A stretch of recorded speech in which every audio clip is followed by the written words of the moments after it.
नमस्कार, welcome to Vedant competition classes. आज हम आईसीटी की चौथी क्लास को करने जा रहे हैं, जिसमें आज हमारे पास 20 अति महत्वपूर्ण प्रश्न होंगे। और आइए देखते हैं कि अगर यही 20 प्रश्न आपके एग्जाम में आएंगे तो आप कितना कर पाएंगे। पहला क्वेश्चन आपके सामने है इस प्रकार: a computer system which contains 2 और मोर सीपीयू इज कॉल्ड। यानी एक ऐसे कंप्यूटर सिस्टम की बात हो रही है जिसमें दो या दो से ज्यादा क्या हो, 2 और मोर होने चाहिए सीपीयू। एक मिनट।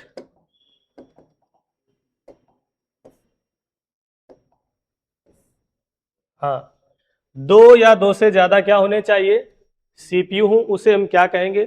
तो दोस्तों, आपने दो नाम सुने होंगे। एक तो नाम सुना होगा डुअल कोर प्रोसेसर का, बहुत पहले पेंटियम सीरीज में आता था। और दूसरा नाम सुना होगा मल्टी प्रोसेसर, जिसमें आप ऑक्टा कोर वगैरह का नाम सुनते होंगे। तो यहाँ पे दो कॉन्सेप्ट हैं। नंबर एक कॉन्सेप्ट है, जैसे कि आप इसमें लिख सकते हैं डुअल कोर, ठीक है। ये एक छोटा कॉन्सेप्ट है, लेकिन इससे बड़ा कॉन्सेप्ट आता है जिसमें आप प्रोसेसर की कई सारे चिप्स एक के साथ एक या पैरेलल में या सीरीज में कनेक्ट करते हैं। हालांकि पैरेलल में ही कनेक्ट करते हैं, तो वहां पर आ जाता है मोर सीपीयू, यानी ज्यादा सीपीयू कनेक्ट होंगे। ऐसा जो सिस्टम हम लोग तैयार करते हैं वो कहलाता है मल्टी प्रोसेसर यूनिट, ठीक है। जो हमारे बड़े कंप्यूटर्स होते हैं कंपनीज में लगे हुए, गवर्नमेंट ऑर्गेनाइजेशन में लगे हुए, रेलवे में लगे हुए, या सुपर कंप्यूटर्स होते हैं, उनमें भी हम यही तकनीकी यूज में करते हैं। बहुत सारे प्रोसेसर्स को एक सीरीज में या पैरेलल में कनेक्ट करते हैं, तो वो मल्टी प्रोसेसर यूनिट कहलाती है। बाकी अगर किसी की बात करें इनपुट डेटा की, तो कोई मतलब इससे मैच नहीं होता। ग्लोबल मेमोरी का कोई मतलब नहीं बनता, और कंट्रोल यूनिट का भी इसमें मतलब नहीं बनता। अगला प्रश्न देखें, स्क्रीन पर है। कहता है storage device which losses data when power supply is stopped. एक ऐसी स्टोरेज डिवाइस की बात करनी है। किसकी? स्टोरेज डिवाइस की, जो क्या करती हो, लॉस कर देती हो। क्या लॉस करती है? डेटा। और कब? जब power supply stopped, power supply जैसे ही बंद हो जाएगी, डिवाइस का, स्टोरेज डिवाइस का जो डेटा है वो लॉस हो जाएगा। तो आपने नाम सुना होगा रैम का, या उसमें जो कैश मेमोरी भी होती है। तो मोस्टली जो रैम होती है, जैसे हम सीपीयू को ऑफ करते हैं तो जो रैम में स्टोर्ड डेटा होता है वो गायब हो जाता है, ठीक है।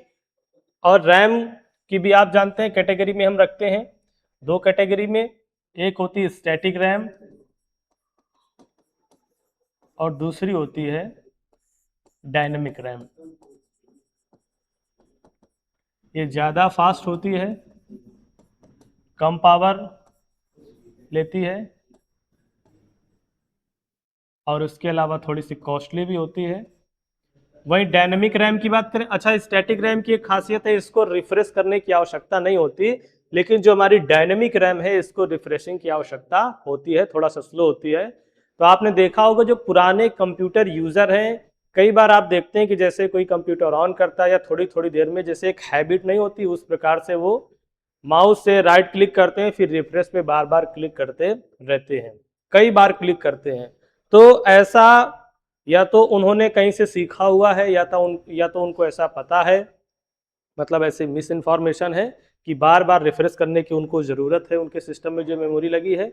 हालांकि आजकल सारी स्टैटिक रैम ही यूज होती है। तो यहाँ पर अगर हम कहें कि पहली बात तो ये समझते हैं कि ऐसी डिवाइस जो बिजली आपूर्ति बंद होने पर डेटा खो देती, तो उसे बोलेंगे वोलाटाइल। क्या बोलेंगे? वोलाटाइल मेमोरी, यानी अस्थिर मेमोरी। और दो प्रकार की होती है, एक आपकी वोलाटाइल हो गई, और एक होती है नॉन वोलाटाइल। और ये जो नॉन वोलाटाइल है, इसमें आप सीडी, डीवीडी, एसएसडी या एचडीडी रख सकते हैं। इनमें डेटा, आप जब डेटा मतलब लाइट चली जाती है तब भी इनमें डेटा बचा रहता है। तो यहाँ पर इसका राइट आंसर हो जाएगा नंबर ए वोलाटाइल यानी अस्थिर मेमोरी।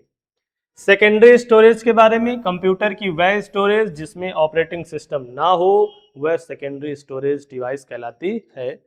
ठीक है, और बाकी मैंने स्टैटिक और डायनामिक के बारे में बता दिया है। अगला प्रश्न देखें। अगला प्रश्न क्वेश्चन नंबर 3 कहता है इन MS Excel 2016 what is the result of the following formula. एक फार्मूला लगा हुआ है और फार्मूला क्या है, इक्वल का सिंबल है, ऐसे ही फार्मूला लगाए जाते हैं, याद रखिए। और फार्मूला में लिखा है एवरेज। ठीक है, एवरेज के बाद ब्रैकेट है, यहाँ पे लिखा है 10, 20, 30, 40 और 50। देखिए एवरेज से आप समझते हैं एवरेज का मतलब होता है औसत। अगर ये लिखा हुआ है तो इसका मतलब भी क्या होगा, इनका औसत निकाल के दिखाएगा। औसत दो प्रकार से निकालिए, इनको जोड़ दीजिए 20, 10, 30, 30, 30, 60, 60, 40, 100 और 50, 150।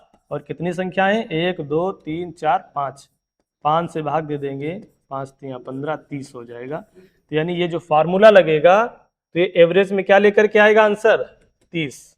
तो यहाँ पे राइट आंसर हो जाएगा ऑप्शन ए 30। आगे देखते हैं, अगला प्रश्न आपकी स्क्रीन पर है। अगला प्रश्न कहता है रैम का पूर्ण रूप है, रैम स्टैंड फॉर। तो बहुत ही सिंपल है, इसको क्या बोलेंगे, रैंडम एक्सेस मेमोरी। ठीक है, कई बार आपसे पूछ लेता है एस रैम का मतलब क्या होगा या फिर डी रैम का मतलब क्या होगा। तो S is stand for static RAM और डी का मतलब हो जाएगा डायनेमिक रैम। ठीक है, रीड एक्सेस मेमोरी या रीड एक्टिव मेमोरी, तो यहां पर आपका राइट आंसर है random access memory, D is the right answer. अगला प्रश्न आपकी स्क्रीन पर है COBOL, Java, Fortran are all. ये क्या है, ये आपसे पूछा गया है। 3 नाम दिए गए हैं, कोबॉल, जावा और फोर्ट्रेन। तो जैसा कि आप जानते हैं ये आपकी कौन सी लैंग्वेज है, कंप्यूटर की प्रोग्रामिंग लैंग्वेज है। हालांकि इसके ऑप्शन बड़े विचित्र हैं, दक्षिण अमेरिका की जनजातियां, विभिन्न खाना प्रदोष जातियों की भाषाएं, ऐसा कुछ है नहीं। हाँ, इसमें ऑप्शन ये दे सकता था कि मार्कअप लैंग्वेज है, प्रोग्रामिंग लैंग्वेज है, असेंबली लैंग्वेज है, मशीन लैंग्वेज है या कोई और लैंग्वेज। तो यहाँ पे बड़ी आसानी से आप पता कर सकते थे ये है कंप्यूटर की प्रोग्रामिंग लैंग्वेज। प्रश्न संख्या 6 कहती है what is the file extension for all Microsoft word documents file. Microsoft जो वर्ड होता है उसके लिए कौन सा डॉक्यूमेंट एक्सटेंशन होता है। तो पिछली क्लासों में हमने देखा था 2003 से फॉर्मेट आया था .doc, 2007 से एक फॉर्मेट आया था .docx और 2019 से जो फॉर्मेट है वो .dotx ये चल रहा है। तो इनको आप याद रखिएगा। तो यहाँ पे राइट आंसर हो जाएगा ऑप्शन डी। अगला देखिए, प्रश्न नंबर 7 कहता है dash is a standard network protocol used for the transfer of computer files between client and server. Client और सर्वर के बीच में किसका ट्रांसफर होना है, फाइल्स का। ठीक है, ऑन ए कंप्यूटर नेटवर्क, एक नेटवर्क की बात हो रही है, एक नेटवर्क पर एक क्लाइंट और एक सर्वर के बीच में जो फाइल ट्रांसफर करते हैं वो किसके द्वारा करते हैं हम लोग, एफटीपी। अब एफटीपी का फुल फॉर्म क्या होगा, तो इसका नाम ही है फाइल ट्रांसफर प्रोटोकॉल। अब वहीं पर एसएमपीटी देख लेते हैं। तो आप जानते हैं एसएमपीटी का यूज हम करते हैं मेल ट्रांसफर करने के लिए। किसका प्रयोग करने के लिए, मेल। ठीक, आगे देखते हैं। प्रश्न नंबर 8 कहता है what is the access control based on a person fingerprints known as. Access control की बात करनी है और क्या होता है, पर्सन्स के यानी व्यक्ति के फिंगरप्रिंट्स का काम करेगा पहचानने का। तो यहाँ पे राइट आंसर क्या होना चाहिए, बायोमेट्रिक आइडेंटिफिकेशन। ठीक है, जब भी आप कोई पेपर देने जाते हैं तो आपका बायोमेट्रिक होता है, बायोमेट्रिक पे आप अपनी उंगली की छाप या अंगूठे की छाप दे करके अपना बायोमेट्रिक कराते हैं। कई बार आधार बेस्ड होता है। तो यहाँ पे आपका ए राइट आंसर हो जाएगा। अगला प्रश्न है 9 number, 1 gigabyte GB is equal to, 1 GB किसके बराबर होता है बताइए। तो यहां पर आपको बता दें कि सबसे छोटी इकाई की बात करें बिट की, तो आप जानते हैं कि 8 बिट बराबर होता है 1 बाइट। और फिर जो सीक्वेंसिंग चलती है वो किलोबाइट में चलती है। केबी से आएगा एमबी और एमबी से आएगा जीबी और जीबी से जाएगा पीबी, यानी किलोबाइट से मेगाबाइट, मेगाबाइट से गीगाबाइट, गीगाबाइट से पेटाबाइट, ऐसी सीरीज चलती है। और अंतर क्या होता है, जब 1024 ये संख्या कंप्लीट हो जाती है, 1024 किलोबाइट होगा तब 1 एमबी बनेगा, और जब 1024 एमबी होगा तब 1 जीबी बनेगा, और जब 1024 जीबी होगा तब 1 पेटाबाइट बनेगा। ऐसे ही करके एक्साबाइट, जेटाबाइट करके आगे सीरीज होती है। खैर यहां पर देखेंगे तो बड़ा ही सिंपल जवाब हो जाएगा 1024। अगला क्वेश्चन है, which of the following software is best suited to store, organize and analyze mathematical statistical data। ऐसा कौन सा सॉफ्टवेयर है जो मैथमेटिकल डेटा या फिर स्टैटिकल डेटा को ऑर्गेनाइज करने में, रखने में बेहतरीन काम आता है या उपयुक्त है। तो यहाँ पे देख सकते हैं एमएस पावर पॉइंट है, वर्ड है, एज है और एमएस एक्सेल। तो यहाँ पर आपका राइट आंसर हो जाएगा एमएस एक्सेल। पावर पॉइंट से आप प्रेजेंटेशन बना सकते हैं, एमएस वर्ड से आप कोई डॉक्यूमेंट टाइप कर सकते हैं, मेलिंग का काम कर सकते हैं। एमएस एज ऐसा कोई सॉफ्टवेयर नहीं है, आपका ब्राउजर है। अगली स्लाइड देखते हैं। प्रश्न नंबर 11 है, एएलयू स्टैंड फॉर। तो जानते हैं आप सीपीयू के पार्ट्स के रूप में, जहां पर आप एएलयू को बहुत अच्छे से पढ़ते होंगे, और इसका नाम क्या होता है, arithmetic logic unit. D is the right answer. Computer का जो ब्लॉक डायग्राम होता है, जहां पर आप पढ़ते हैं कि इनपुट आप देते हैं और यहाँ पर प्रोसेस का काम होता है, और यहाँ आप जो है मेमोरी से इंटरफेस करते हैं, एक सिंबल जाने का, एक आने का, और फिर आपको प्राप्त होता है आउटपुट। तो ये जो प्रोसेस का काम होता है प्रोसेसर का होता है, और इसी में आपकी क्लॉक होती है, एएलयू होती है, रजिस्टर्स होते हैं, ये सारे इसके पार्ट हैं। प्रश्न नंबर 12 कहता है, user communicate with a computer with the help of. एक कोई यूजर है जो कम्युनिकेशन करता है किससे, कंप्यूटर से। और अगर यूजर को कंप्यूटर से कम्युनिकेशन करना है, मतलब उसको कोई इंस्ट्रक्शन देना है, कोई निर्देश देना है, तो किसका प्रयोग करेगा। आप मोबाइल चलाते हैं, मोबाइल भी एक कंप्यूटर है, आप उसको टच करके करते हैं, वॉइस के थ्रू करते हैं, कंप्यूटर पे कीबोर्ड के थ्रू करते हैं। तो यहाँ देखते हैं कौन कौन से ऑप्शन है। सॉफ्टवेयर है, आउटपुट डिवाइस है, इनपुट डिवाइस है, इनपुट और आउटपुट। तो देखिए हम किसके माध्यम से कम्युनिकेट करेंगे बताइएगा आप सभी लोग। बहुत ही सिंपल सा प्रश्न है।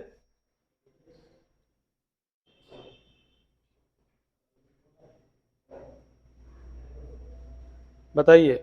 हाँ, तो यहां पर हमको अगर कंप्यूटर से कम्युनिकेट करना है, संचार करना है, और संचार केवल एक तरफा नहीं होता, दो तरफ से होता है। आप सुनते हैं और अपनी बात को कहते भी हैं। तो यहाँ पे राइट आंसर हो जाएगा इनपुट और आउटपुट दोनों डिवाइस काम करेंगे। यानी आप सिर्फ कह रहे हैं और कंप्यूटर काम ना करे या करके आपको ना दे, तब भी वो संचार सफल माना नहीं जाएगा। अगला प्रश्न आपकी स्क्रीन पर है। प्रश्न कहता है, how many primary key can a table have in MS Access. MS Access की बात हो रही है,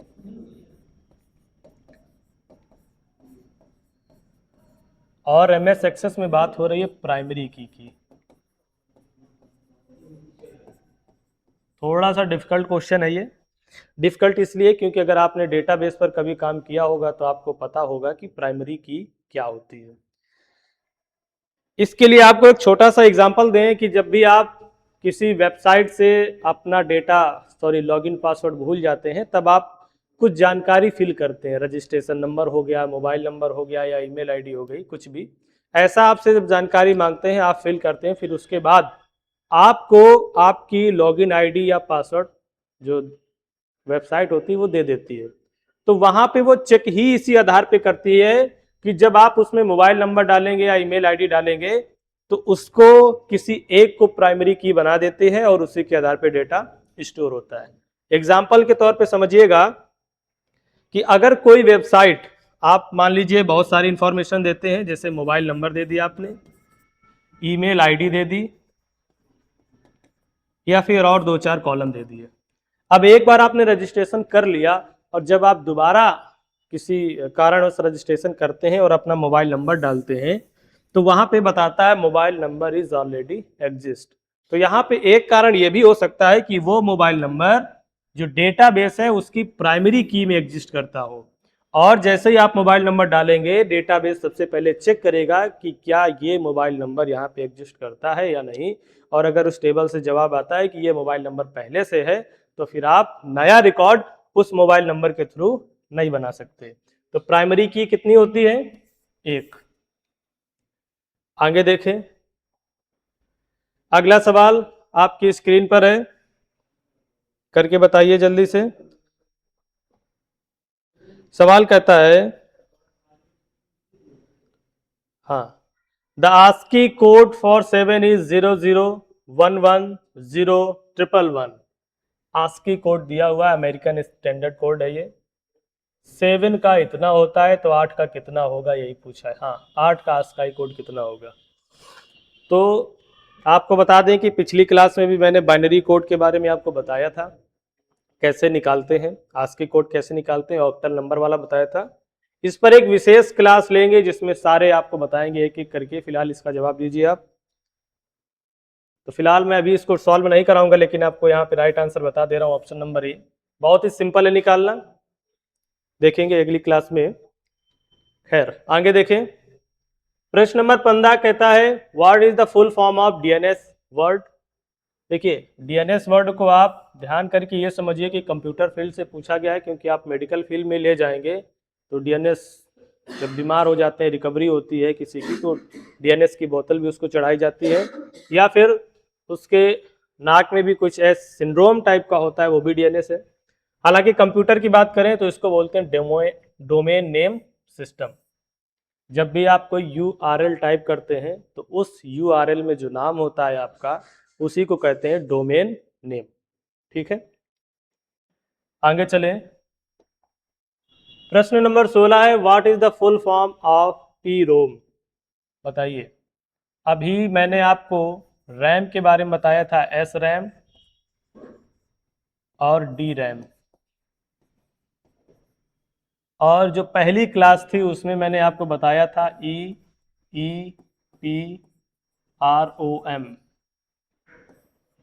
electrically erasable programmable read only memory. तो यहाँ पे इसका फुल फॉर्म क्या हो जाएगा? Programmable read only memory is the right answer.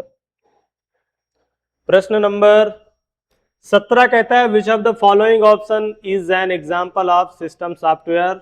बहुत बार इस प्रश्न की चर्चा कर चुके हैं। सिस्टम सॉफ्टवेयर कौन होता है? तो ऑपरेटिंग सिस्टम और ड्राइवर आपके सिस्टम सॉफ्टवेयर होते हैं। बाकी ओरेकल आपका डेटाबेस है, एंटीवायरस सॉफ्टवेयर है, एमएस वर्ड आपका एमएस ऑफिस का एक टूल है, ये सॉफ्टवेयर कह सकते हैं।